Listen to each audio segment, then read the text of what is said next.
Worried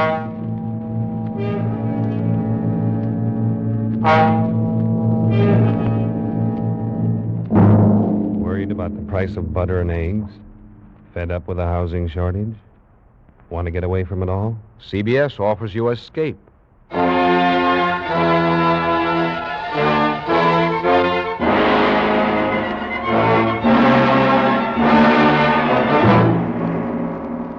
You are alone and unarmed in the green hell of a Caribbean jungle.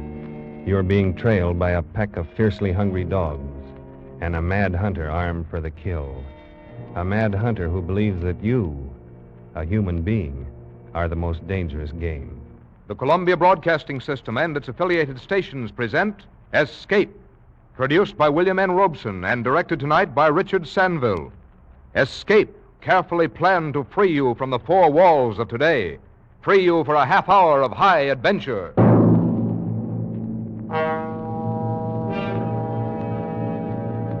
Tonight, we escape to an island in the Caribbean and the weird sportsmanship of a madman, as Richard Connell tells it in his unforgettable story, The Most Dangerous Game.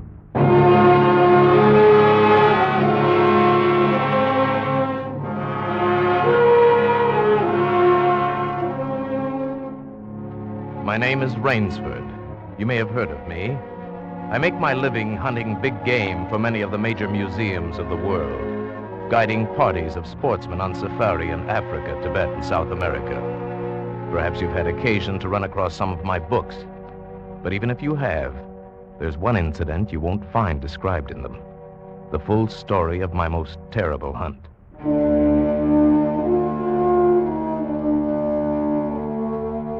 It all began on board a private yacht en route to Rio. Whitney, my host, and I were smoking our pipes on deck, lounging back in steamer chairs, enjoying the sensuous drowsiness of the warm night. Good dinner, eh? Excellent. Afraid I ate too much, though. Care for some gin rummy? Oh, no, I don't care to move. All right. There's a rather large island off there to the right somewhere. It's something of a mystery. Really? Oh, I didn't know. What island is it? The old charts call it Ship Trap Island. Suggestive name, isn't it? Sailors have a curious dread of the place. Some superstition. I can't see it. Well, you have good eyes, but even you can't see 4 miles or so through a moonless Caribbean night. No, not even 4 yards. It is dark, isn't it? It'll be light enough in Rio. Oh, by the way, hope the guns have come from Purdy's. We should have some good jaguar hunting up the Amazon. Great sport, hunting. Best in the world. Yes, for the hunter, not for the jaguar. Oh, why not? They've no understanding.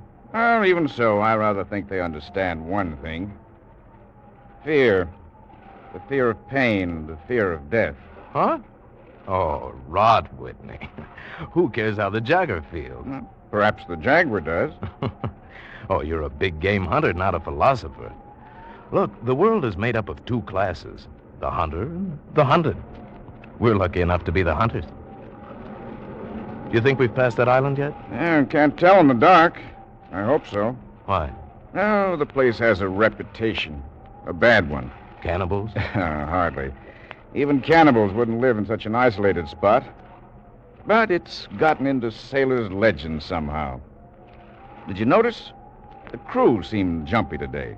Yes, they were a bit strange now that you mention it. Yes, it's a sort of dread, a kind of mental chill. I'll be hanged if I haven't felt it myself. Oh, pure imagination. But one superstitious sailor can infect a whole ship's company with his fear. Maybe. Though sometimes sailors have an extra sense which tells them when they're in danger. Well, enough of that. I think I'll turn in. I'm not sleepy. I'll just have another pipe. Well, good night, then. See you in the morning. Yes. Good night, Whitney.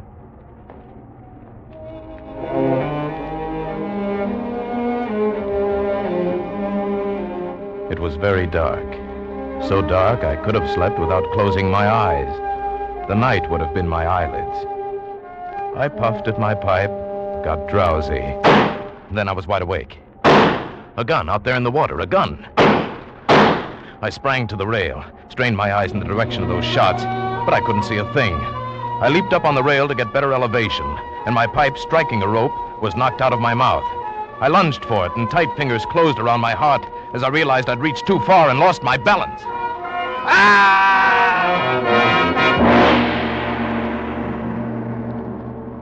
The blood-warm waters of the Caribbean closed over my head. When I came to the surface, the wash from the speeding yacht slapped salt water into my mouth, making me gag and strangling me. I coughed and spat it out and found my voice. Help! Help! Help! The lights from the boat moved steadily away. They quickly became faint fireflies. And then they were blotted out by the night. I struggled out of my clothes and turned to the direction from which I'd heard those shots. I began swimming, slowly, conserving my strength. For an endless time, I fought the sea. Then I began to count my strokes. I thought I could possibly do another 100 before Someone was shooting game. Almost at my very elbow, it seemed. It gave me fresh vitality. I swam toward the sound. Then I was in the breakers. In another moment, I was dragging myself from the swirling waters, pulling myself hand over hand onto the narrow beach, gasping, panting for breath. I saw that the dense jungle came down to the edge of the cliff, and I was on land, on blessed land, safe on the soft, warm sand.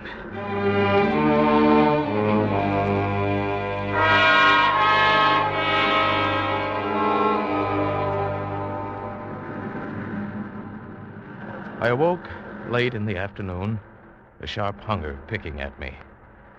As I slowly came to my feet, I saw, not far from where I'd been lying, signs of a terrible struggle in the underbrush that sloped so sharply to the beach.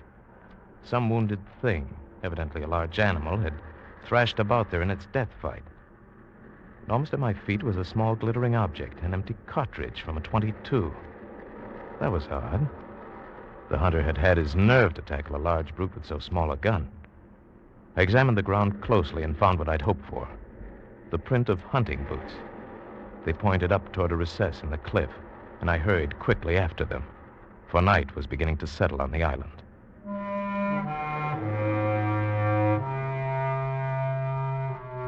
It was already dark when I came upon it. First, I thought it was a village.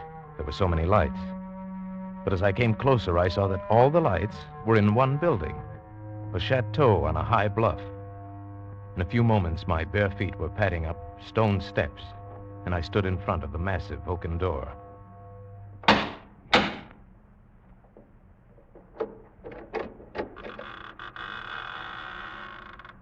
Good evening. Oh, please don't be alarmed. There's no need for that gun. I'm no robber. It sounds silly, but I fell off a yacht. My name is Sanger Rainsford of New York City. He was certainly not alarmed by me, this giant who stood facing me. The revolver in his hand continued to point steadily at my chest, and the man behind it was solidly built and black-bearded to the waist, and silent. He waved me in with the gun and closed the door behind me. I was in a huge hall, but there was no time to look around. Another man was coming down the broad marble stairs, an erect, slender man in evening clothes. I stepped toward him. I've just been explaining to this chap that I've had an accident. My name is Sanger Rainsford. It is a great pleasure and honor to welcome Mr. Rainsford, the celebrated hunter, to my home. Well, thank you. I've read your book on hunting snow leopards in Tibet. I'm General Zarov. Believe me, General, I'm very happy to see you. All right, Ivan, you can put down that gun. This gentleman is a guest. Ivan is an incredibly strong fellow, but he has the misfortune to be a mute. A simple thing, but a bit of a savage. I'm even happy to see him. Come, we should not be chatting here. You want clothes, food, rest. You shall have them. This is a most restful spot. I can't tell you how grateful I am. It is my pleasure. Follow Ivan, if you please, Mr. Rainsford. I was about to have my dinner, but it can wait. I think my clothes will fit you.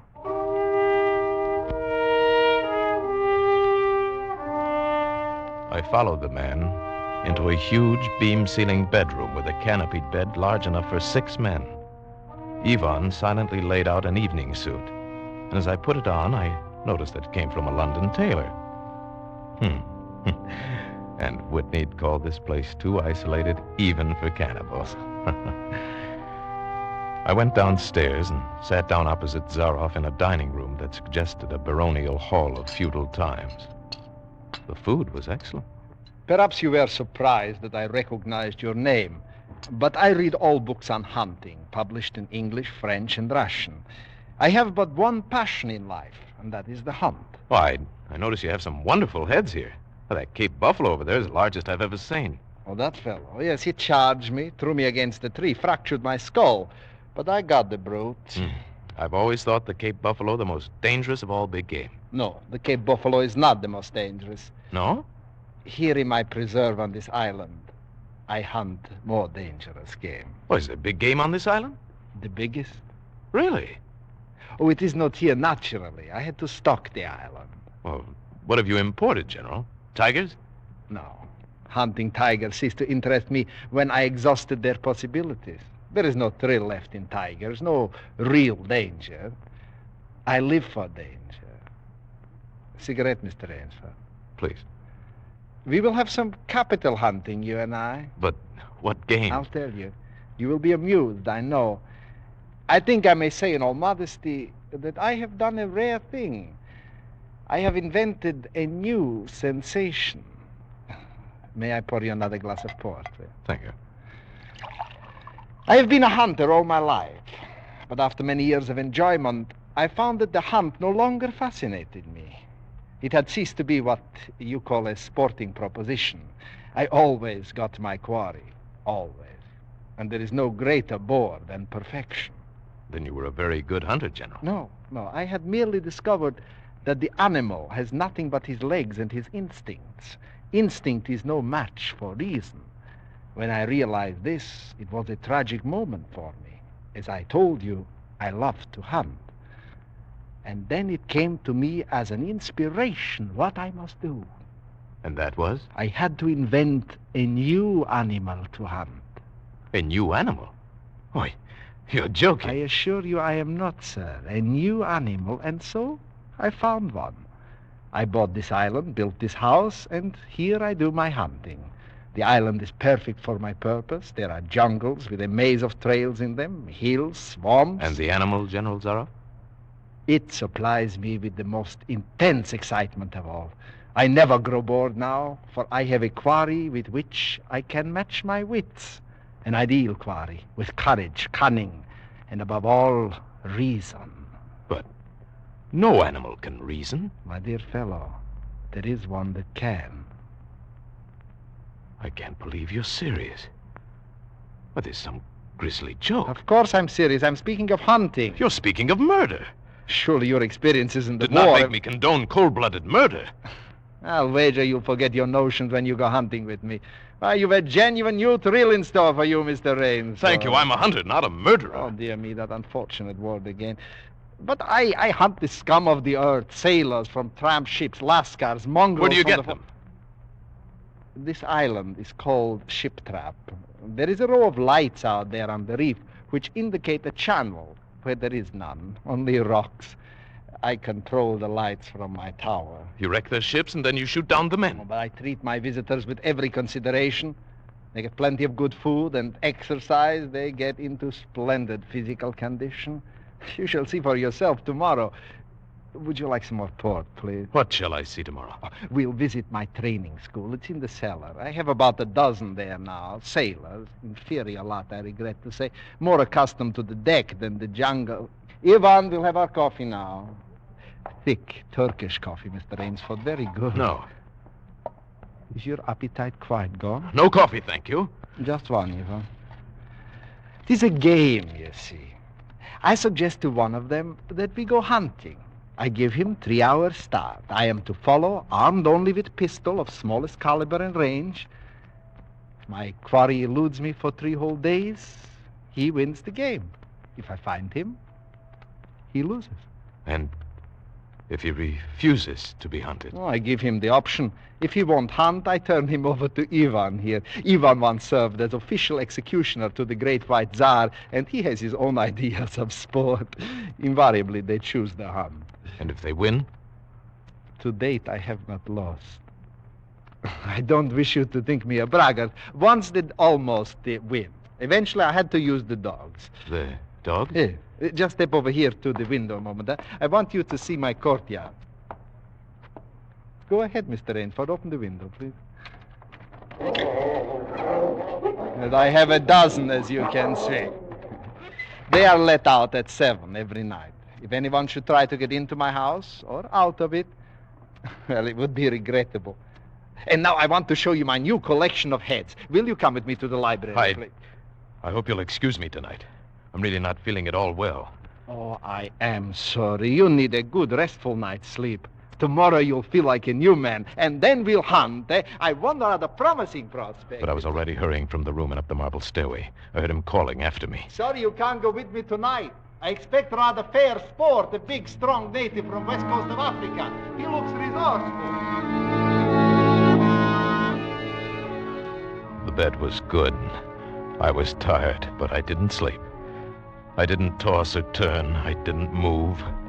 I just lay rigidly in one spot, my eyes on the ceiling, my arms tight against my side, my breathing slow and heavy, my mind empty, waiting. The inky black was just beginning to dissolve. A thin line of gray was just beginning to seep insidiously into my room when Zaroff found his quarry. Then, I suppose I slept. When I awoke, the sun's shadows were already slanting through my room. Must have been well after noon. I came down to find General Zaroff pouring himself a glass of brandy by the sideboard. Mr. Rainsford, feeling better, I trust? Yes.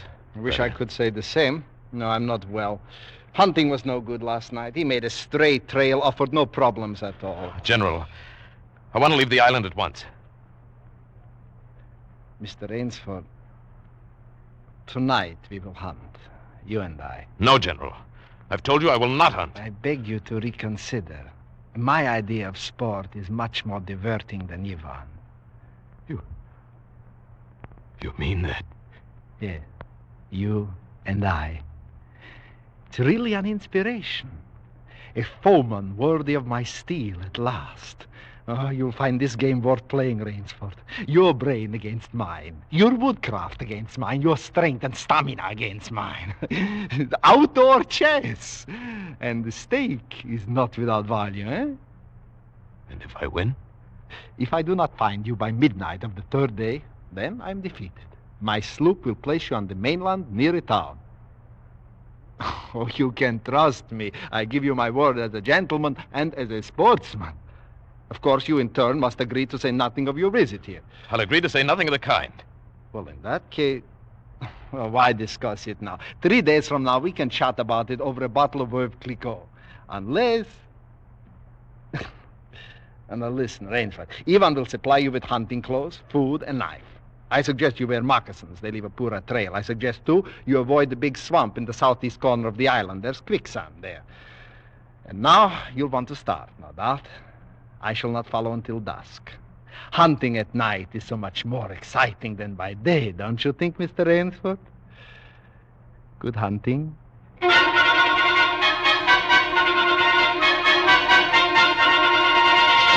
I kept telling myself through tight teeth that I had to keep my head. Keep my head. My first idea had been to put distance between myself and Zaroff, and so I'd plunged into the jungle in a blind panic. Before long, I shook it off and stopped. Straight flight was futile. It would only bring me out to the sea. Then I hit upon the idea of giving him a trail to follow. I would begin our dangerous game by playing the fox. For more than 2 hours, I went through the trackless wilderness, executing a series of intricate loops, doubling again and again on my trail. Night found me leg-weary, with hands and face lashed by the branches. I needed rest badly, and having played the fox, I decided now to play the cat. I climbed into the crotch of a huge tree.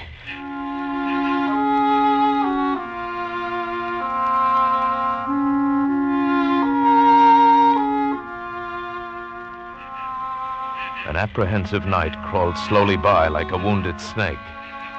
Then at dawning, a startled bird suddenly screamed, and I flattened against the bough. Through a screen of leaves as thick as tapestry, I saw the general. Came slowly, his eyes fixed on the ground. Almost beneath my tree, he paused and went down on one knee, studying the ground. I would have gone for him, leaping the way a panther does, except for the small automatic in his right hand. After a seemingly endless time, he came back to his feet. His eyes left the ground and traveled inch by inch up the tree. I froze, every muscle tensed for a spring. But the hunter's eyes stopped just before they reached the limb on which I lay. A slow smile spread over his brown face. Oh, Rainsford, where can you have gone? Wherever are you, you clever dog? I simply must go home and lie down a bit to think this over. The pent-up air burst hotly from my lungs as he turned back and disappeared. So, the general was playing with me, was saving me for another day's sport. Zaroff was the cat, and I was the mouse. In that moment, I knew the real meaning of terror. I slipped from the tree and set off into the woods. I'd only gone a few hundred yards when I found a huge dead tree leaning against a smaller living one. I pulled my knife from its sheath and set to work.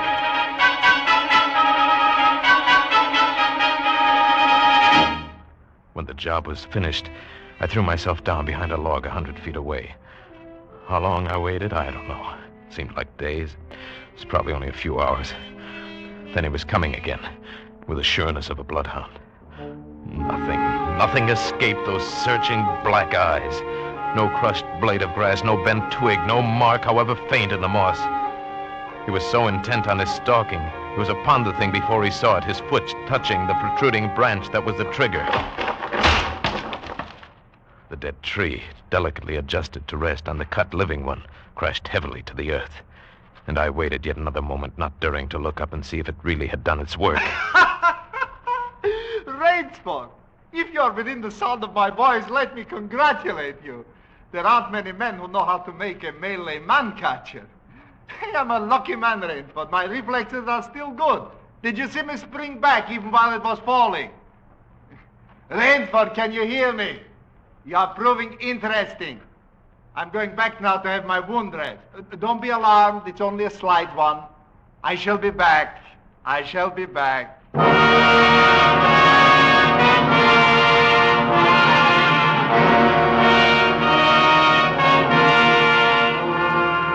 It was dark, and I'd been going for hours.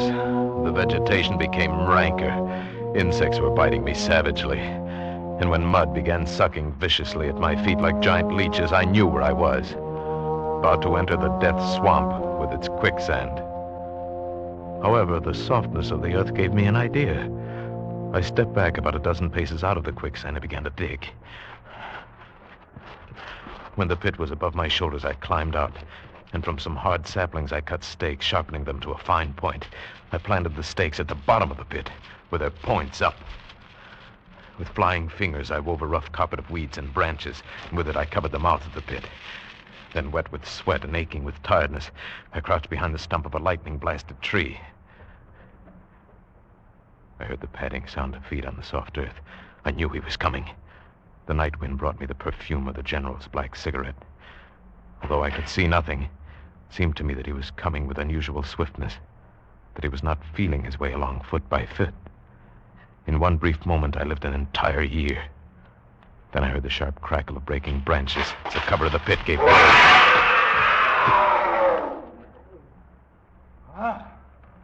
You've done well, Rainsford. Very well. Where did you get the tie? Your Burmese tiger pit has claimed one of my best dogs. And so you score again. I must see what you can do now against my whole pack. He went away again, but I just lay there in the swamp that night. At daybreak, I was awakened by a distant sound, faint and wavering, the baying of a pack of hounds. I went up into a tree. Down a watercourse, not a quarter of a mile away, I could see the bush moving. I strained my eyes and saw the lean figure of General Zaroff. Just ahead of him, I made out the gigantic Ivan, holding the pack in leash. I prepared for the native trick I've learned in Uganda. I slipped from the tree, caught hold of a springy young sapling, and to it fastened my knife, its blade pointing down the trail. With a bit of wild grapevine, I tied back the sapling and ran for my life. The hounds hit the fresh scent and raised their voices, and I knew how an animal at bay must feel. Even as I ran, the clamor of the hounds suddenly ceased. And with it, my heart stopped. For that meant they'd reached the knife. I climbed excitedly up a tree and looked back, and hope died in my brain. The general was still on his feet. Ivan, however, was not. The knife, driven by the recoil of the springing tree, had done its work. Then the dogs took up the cry again, and I was on the ground once more. Nerve! Nerve! I panted the words over and over as I fled headlong.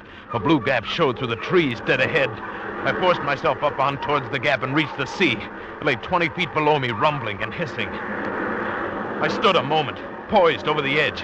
I heard the hounds. I knew it was the end. Then I leaped far out into the water.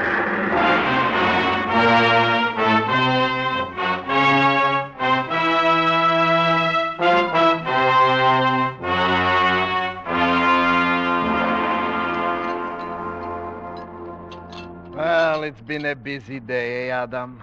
A busy day. Oh, down, Adam, down. What's the matter, my boy? Hungry? All right, catch. It's quite a day. Not perfect, of course. 2 slight annoyances. One is it will be difficult to replace Ivan. And the other, well, our quarry escaped us, didn't he, Adam? But then, of course, the American didn't really play the game. So we won't count it. We won't count it at all. All right, my boy. That's enough for now. Out you go with the rest. Better luck another time.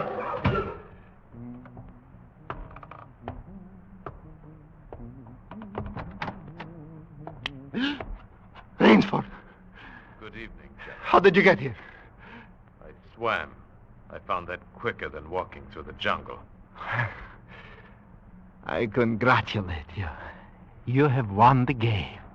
No, General. Yes, yes, of course you have. I'm still a beast at bay. Get ready, General Zaroff. I see. Splendid. One of us is to furnish a meal for the hounds. The other will sleep in this very excellent bed. Good, Rainsford. Good.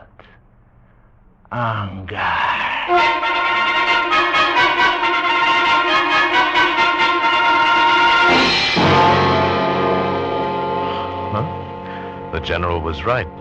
Never before in my life had I slept in a better bed.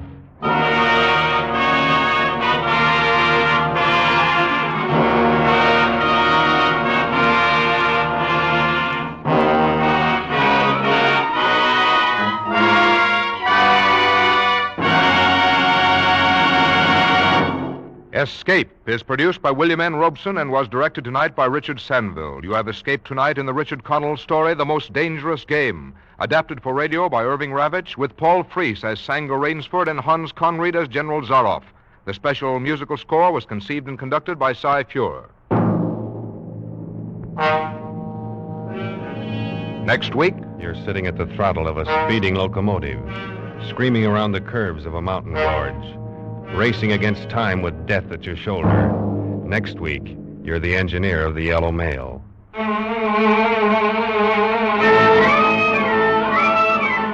Next week, CBS offers you Escape with Frank H. Spearman's exciting story of railroading the run of the Yellow Mail. Until this same time next week, then, good night. This is CBS, the Columbia Broadcasting System.